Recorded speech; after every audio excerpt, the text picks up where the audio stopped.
रूपा उस स्थान के सौंदर्य की प्रशंसा मन ही मन कर रही थी। अचानक थप की आवाज आई और एक चीख गूंज गई। रूपा उठकर तेजी से आवाज की ओर दौड़ी। झील के एक किनारे पर उसे सफेद कपड़ा सा दिखाई दिया। वह इधर उधर दौड़ने लगी।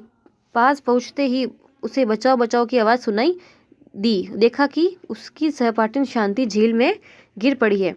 वास्तव में झील के उस स्थान पर पानी कम कीचड़ दिख था। उस तरफ से झील का वह भाग दलदल में बना हुआ था और लोग उस तरफ बहुत कम जाते थे। रूपा ने जोर जोर से आवाज लगाई,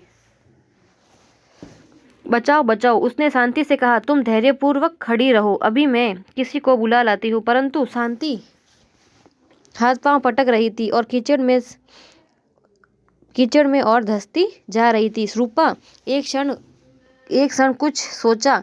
अपने थैले में से वह फल काटने का चाकू निकालकर पास की लता को जल्दी जल्दी काटने लगी। जैसे ही लता कटी, उसने जोर से शांति की ओर फेंका और चिल्लाई, इसे पकड़ लो शांति, इसे दोनों हाथों से कसकर पकड़ लो।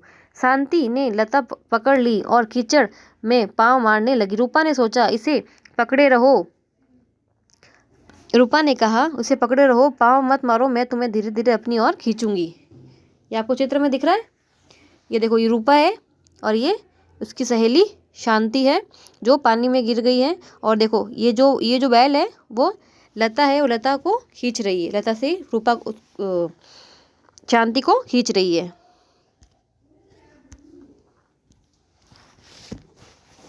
रूपा लता को अपनी ओर खींचने लगी। उसके हाथ जगह जगह से कट रहे थे। उसकी स्कर्ट भी फट गई थी, परंतु उसने किसी बात की परवाह न की। शांति को बाहर लाना कोई आसान काम न था, पर रूपा ने हिम्मत नहीं हारी। धीरे धीरे उसे खींचती रही। शांति को भी अपने बचने की आशा हो गई। धैर्य से लता को पकड़े रही और आगे आगे घसीटती गई।